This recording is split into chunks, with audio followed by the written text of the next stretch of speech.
네. 어, 네, 우리가 이제 계속 2장 10절은 여러 번 읽었기 때문에 안 읽고 그냥 가는데요. 그 에덴 동산에서 네 개의 강이 흘러넘쳤다 하는데 여기에 에덴 동산의 모든 것이 다 있지만은 거기에서 이제 우리에게 지금 가르치려고 하는 것은 생명의 강이 에덴 동산의 그 생명나무로부터 흘러나왔다. 이것을 지금 강조하고 있다라고 볼 수가 있는 거죠. 그러니까 이 생수의 강이 에덴 동산에 있는 바로 그 생명나무로부터 나오게 됐다 하는데, 이것은 아까 우리가 이제 우리 손원배 교수님께서 말씀을 하셨는데, 요한계시록 우리 다시 한번 보실게요. 21장 6절부터 한번 볼게요. 21장 6절.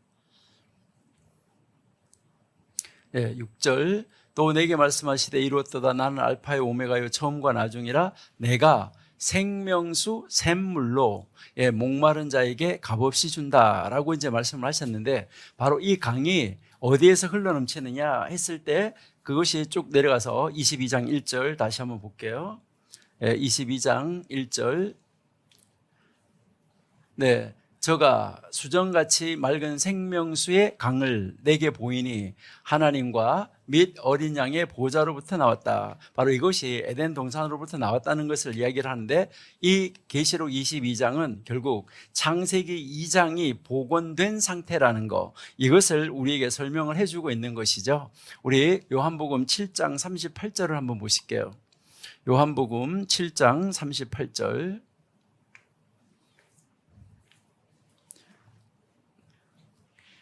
나를 믿는 자는 성경에 이런 것 같이 그 배에서 생수의 강이 흘러나리라 하셨다 말씀하시는데요. 자, 이것은 시편 46편 4절을 한번 볼게요. 시편 46편 4절.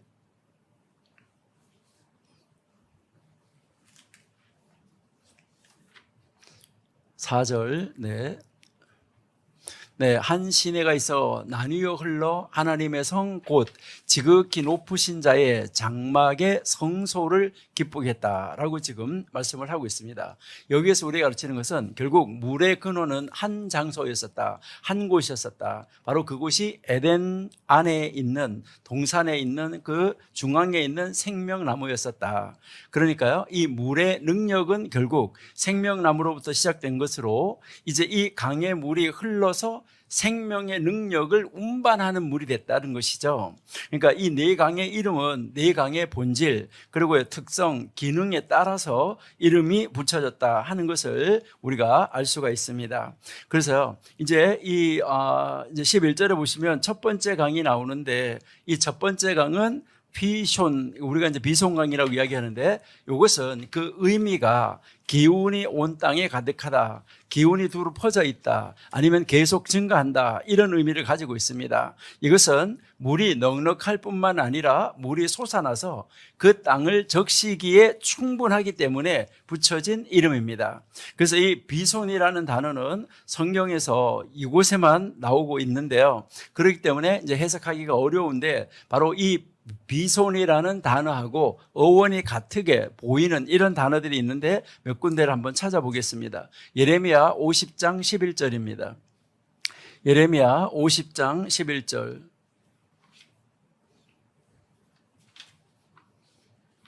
11절. 네. 나의 산업을 노력하는 자여, 너희가 즐거워하며 기뻐하며 곡식을 가는 송아지같이 뛰며 힘센 말같이 울도다 라고 이야기한대요. 여기에서 발굽을, 여기에 이제 노력하는 자여, 너희가 즐거워하며 기뻐하며 송아지가 뛰며 힘센 말같이 울도다 라고 이야기했는데, 그러니까 여기서 말같이 울도다 하는 바로 이 단어입니다. 그 다음에 나훔 3장 18절 한번 보시겠습니다.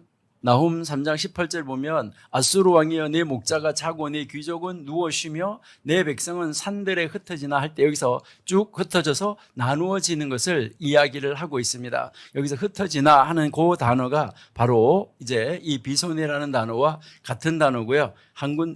언제 한 번 더 보건데요. 하박국 1장 8절을 보겠습니다.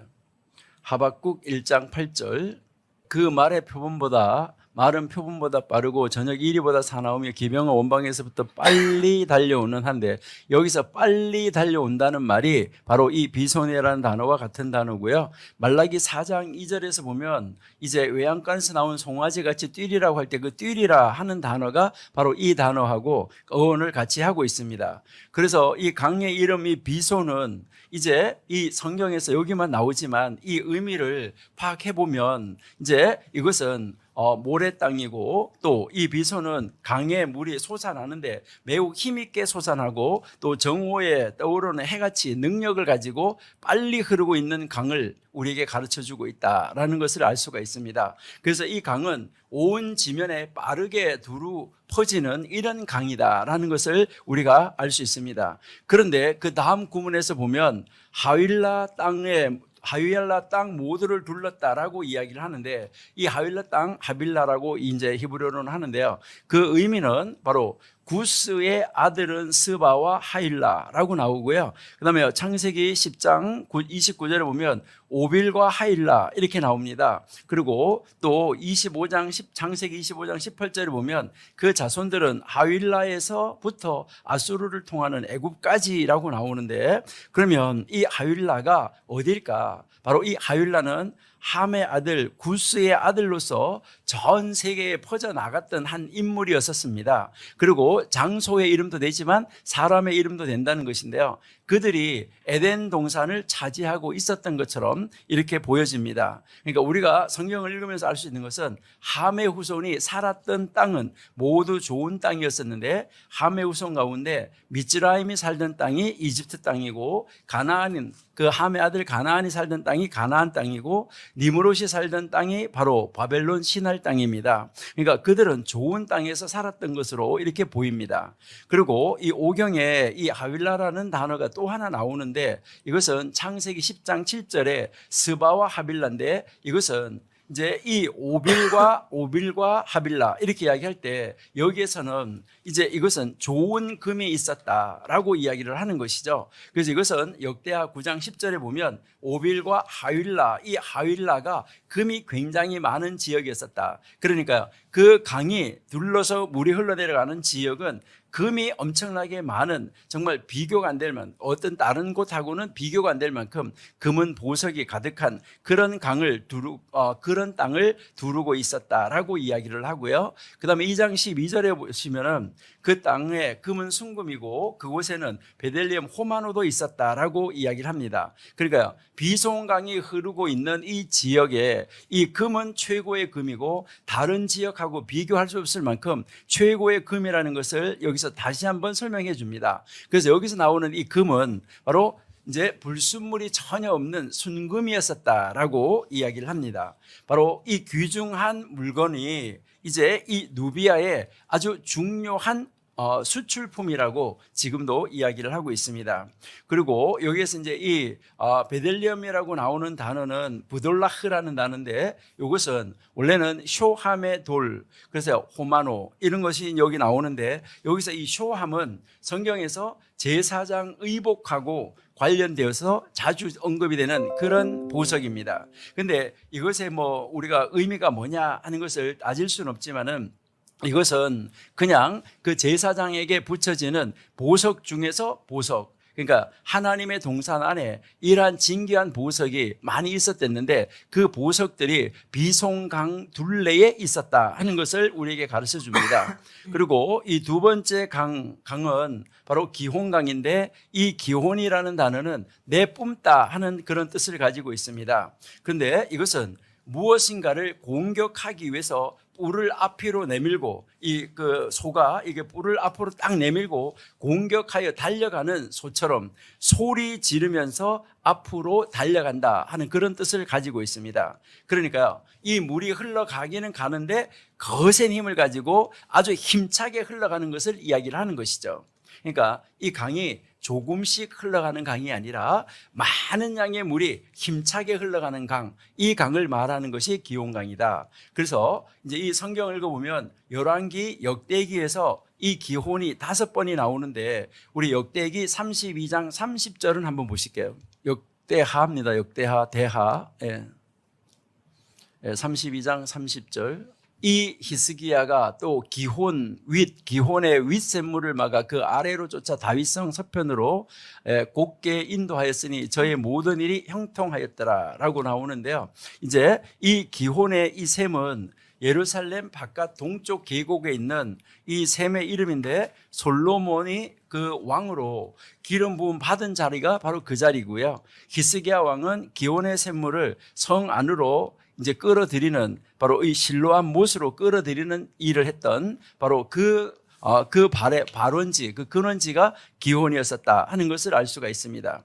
근데 이 기혼강은 구스를 두르고 있다라고 했습니다. 구스 또한 이것은 이제 우리가 그 지명이라는 것을 우리가 알 수 있는데, 이것은 또 구스도 이제 함의 아들 구스가 있었습니다. 그러니까 지명도 되고 사람 이름도 된다 하는 것을 우리가 알 수 있습니다. 그래서 이 구스는 바로 이 미츠라임, 이집트의 형제인데 남아라비아 메소포타미아와 연결이 되어 있습니다. 그렇기 때문에 이 구스 땅과의 연관성이 이 기혼 지역을 식별하는데 우리에게 약간의 도움을 주고 있는데, 이것은 구스가 아카바만 북동쪽 해안에 있는 미디안에 있는 것으로 이렇게 보고 있는 것이죠.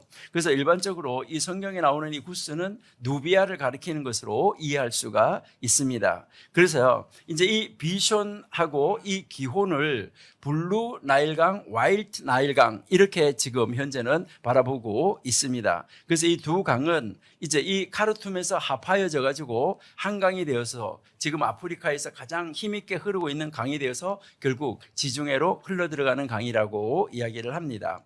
그 다음에 이제 2장 14절에 보면 셋째 강, 넷째 강이 같이 나오고 있습니다. 이 세 번째 강, 네 번째 강은 아주 간단하게 이제 단순하게 처리하고 넘어가는 것을 볼 수 있습니다. 먼저 이 세 번째 강 hitdegel의 이 의미는 급하다, 아니면 날카롭다, 이런 뜻을 가지고 있습니다. 다니엘 10장 4절을 한번 읽어보겠습니다.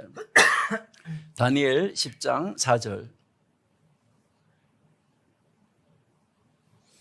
정월 24일에 내가 hitdegel이라 하는 큰 강에 있었는데, 여기에서 이제 그 큰 강에 있었는데, 여기서 이 hitdegel이라는 이 말은 바로 큰 강을 말하고 아수르 동쪽에 흐르고 있는 강이기 때문에 아까 우리 손원배 목사님께서 말씀하신 대로 현재 티그리스 강을 말한다, 이렇게 이야기를 하는 것이죠.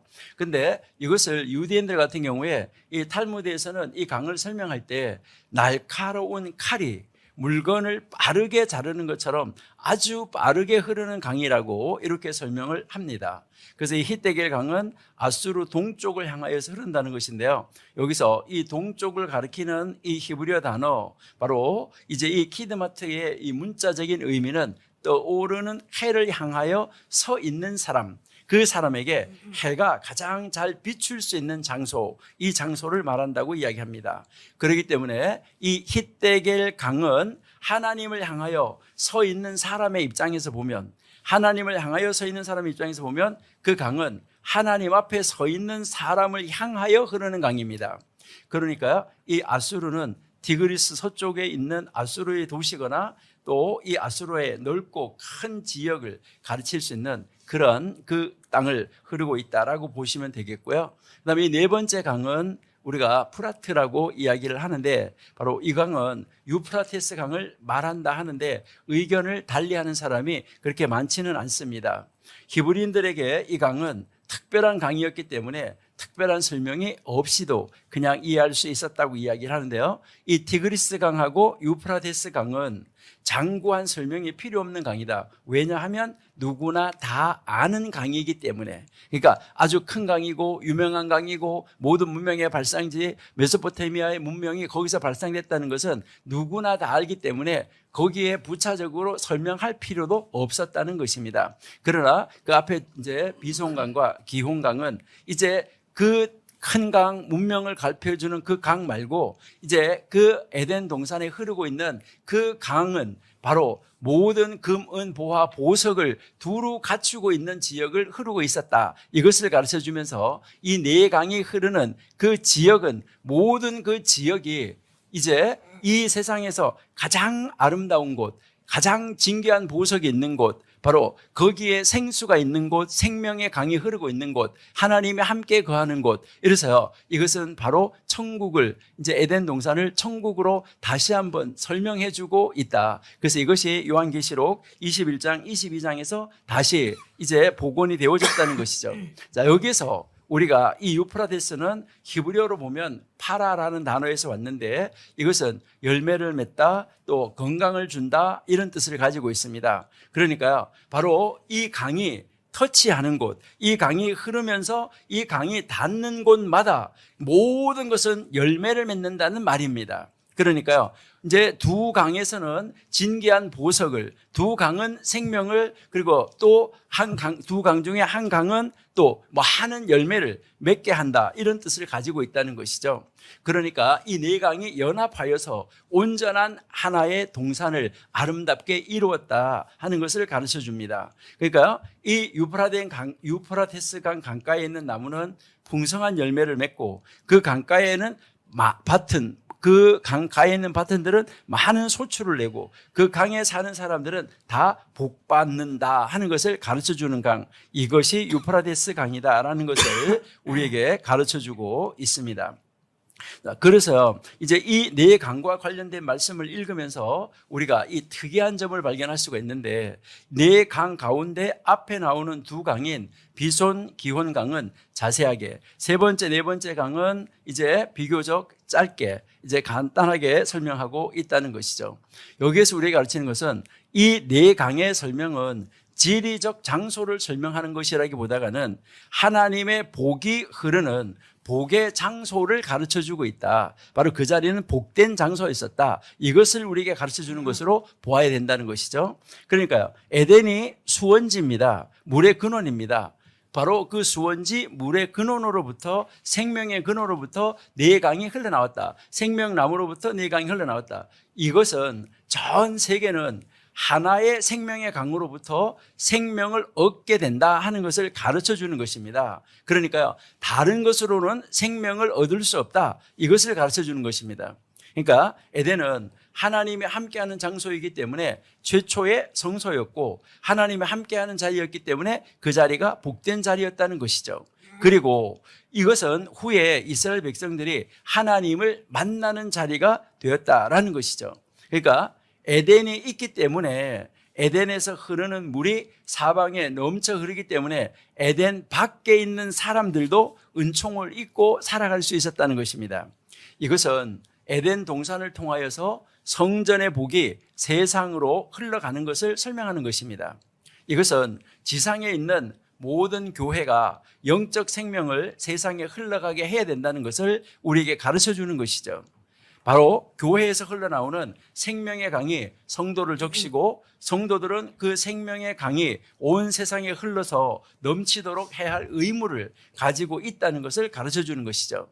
그러니까 하나님의 영이 함께함으로 이 네 강의 이 특징이 교회와 성도에게 나타난다는 것인데요, 그것을 우리가 한번 살펴보면, 첫 번째, 이 비손강은, 비손강, 그러니까 첫 번째, 이 성도는 비손강처럼 충만해야 한다는 것입니다. 성도는 하나님의 교회에서 흘러나오는 하나님의 영으로 충만해야 된다. 두 번째, 이 기혼강은 하나님의 영이 함께함으로 세계를 정복하는 능력을 가지고 아주 힘있게 세상을 향하여 나아가는 성도가 되어야 된다. 그다음에 세 번째, 히데겔 강은 하나님의 영이 함께하는 강으로 빠르게, 그리고 복받는 자리로 나아가는 성도, 빠르게 복받는 자리로 나아가는 성도가 되어야 된다. 그래서 복받은 성도는 빠르게 세상으로 나가서 복을 전해줘야지 된다 하는 의미를 가지고 있다는 것이고요. 네 번째, 이 유프라데스 강은 하나님의 영이 함께함으로 풍성한 열매를 맺는 성도와 교회가 되어야지 된다. 그러니까요, 이 에덴 동산은 바로 네 강을 통하여서 하나님이 임재하시는 장소로서 거룩한 장소, 그리고 귀한 장소, 하나님의 능력이 나타나는 장소, 이곳이 바로 가정이고 교회라는 것을 성경이 가르쳐주고 있습니다. 그래서 이 성도는 바로 이러한 이 사역을 감당하는 자가 되어야지 되고, 이 네 강이 우리 가정으로부터, 우리 마음의 성전으로부터, 교회로부터 흘러나가서 우리가 만나는 사람, 우리 모든 이웃에게 풍성하게 마시게 해야지 된다 하는 것을 우리에게 가르쳐주고 있습니다. 그래서 이것을 이제 우리 정광 목사님 그 강을 네 강을 들어서 설명하는 것을 여러분들이 설교로 들으셨을 것인데, 그 목사님의 설교에서 보시면은 바로 이제 이 강의 역사를 우리가 읽을 수 있어야 된다라고 이야기를 하면서 이제 목사님이 야복강을 말씀하십니다. 그래서 이 야복강이 바로 승리의 강이다. 그래서 우리가 이 에덴 동산의 네 강이 흘렀던 것처럼 이제 우리의 마음에도, 우리의 교회에도, 우리의 가정에도 이 강의 역사가 나타나야 되는데, 야복강에서 흐르는 이 승리, 바로 승리의 강물이 우리에게서 흐를 때 바로 우리의 삶에 흐르면, 그 강이 우리에 흐르면 어둠의 권세를 이길 수 있고 모든 문제를 해결할 수가 있고 여호와의 니시가 임할 수 있다라고 이야기를 합니다. 두 번째, 이제 정광 목사님께서 설교에서 말씀하시는 강은 요단강입니다. 바로 이 요단강은 예수님께서 세례를 받으신 강이다. 바로 이것은 변화의 강이라고 말씀을 하시는 것이죠.